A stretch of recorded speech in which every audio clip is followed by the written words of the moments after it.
Joining me now is Alexey Muraviev, an associate professor of national security and strategic studies at Curtin University in Perth, Australia. Alexey, thanks for joining us.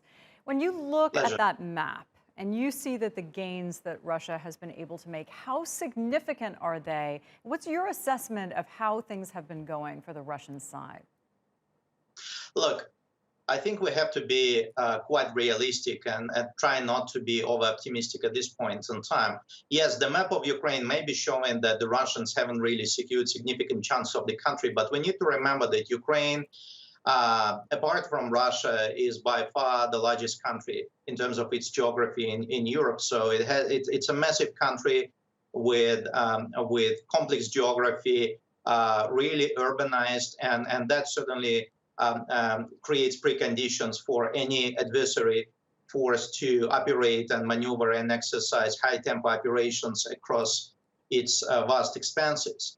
I think we should not underestimate the progress that the Russians have been making in the southern sector of the country, and I think the map is slightly outdated because, in reality, the Russians have managed to achieve more significant gains, and I think perhaps, I mean, there's been obviously adjustments to Russia's military strategy, especially when they were really taken by surprise when they faced the level of resistance and courage on the part of the Ukrainian military.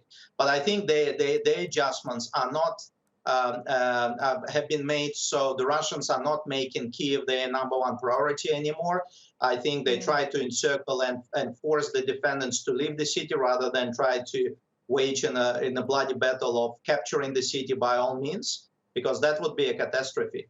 But rather than, I think they're trying to really secure the south of the country, and perhaps that was, in fact, their strategic goal right from the start, and attacks from the north may serve some sort of a diversion, trying to spread the Ukrainian forces thin, because they're really pushing now, not even just towards Odessa, but towards the Transnistria region, where the Russians have their forces stationed since the collapse of the Soviet Union. And that would allow them to create two massive encirclement of Ukraine's most capable units. One is near in the area of Mariupol, where the Ukraine, and in Donbas region, where Ukraine have massed their most capable units, and then now they are really facing a risk of being completely isolated from the rest of the country and destroyed or being forced into surrender. And the second powerful group in the Russians may be able to encircle is in the Odessa region, right, by pushing through the corridor towards Moldova. You know, each day that passes, though, whatever territory Russia is able to gain, is it not digging itself a bigger and bigger hole economically and in terms of how it's going to be able to function in the larger economic community long term at this point? Well, it is, and already I've certainly been picking up signs that the Russians are questioning this economic angle of the campaign more and more as the days go by, because even those hardcore pro-Kremlin Russian political commentators, experts, and alike are seriously now questioning how ready Russia was for this campaign. Not so much militarily, because obviously the military were readying themselves for this campaign for quite some time, but economically, in terms of not withdrawing Russia's currency resources from the European banks, holding significant portion of Russian golden reserves, not in the country but overseas, and subsequently now Russia is facing this grim reality. And I think militarily the Russians may be prepared to fight a prolonged campaign, which still nonetheless cost them a lot in terms of human losses, in terms of material losses, but in terms of international image and certainly the impact on the economy is something that I think the Russians are coming to terms with, because I think Putin personally thought that that would be a quick win. All he needed to do was to unleash limited power to impress the Ukrainians and get them to submit to his demands. And clearly this is something that didn't work in the first instance. So whether he will continue to receive poor advice, and I think he also got a really poor advice in terms of that falls into his own self-developed narrative that Ukrainians were suffering under the neo-Nazi regime. All they wanted is for the Russian forces to come in and liberate them from the Nazi regime. But Alexey, and obviously, when the reality hit, now he sees the reality of it. He and his top officials keep mentioning a potential nuclear element if this continues. Why is Putin acting like someone who has nothing to lose?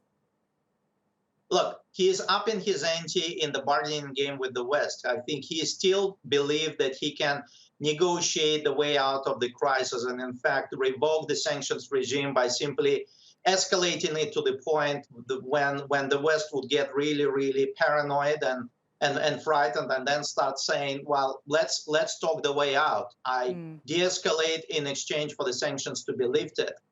I mean, some signs already coming through, like U.S. officials saying that sanctions may be halted or suspended should Russia suspend its military operations in Ukraine. But again, we need to remember, even if Russia will suspend its military operations, it's not going to withdraw from areas that it's already captured. And as I said before, it made significant gains. Right. It nearly, I mean, it's certainly made a lot of progress in cutting Ukraine off the maritime domain, the coast, the principal seaport. If Odessa will fall, Ukraine will be cut off from the rest of the world by means of maritime communications. The only way how the remaining part of independent Ukraine would be able to interact with the outside world is by means of rail or air once the air blockade will be lifted. So the Russians still try to get as much as possible before they will be prepared to enter negotiations. And that explains the rhetoric that comes alongside this political dialogue that is taking place. Sure. All right. Excellent analysis. Alexey, thanks so much.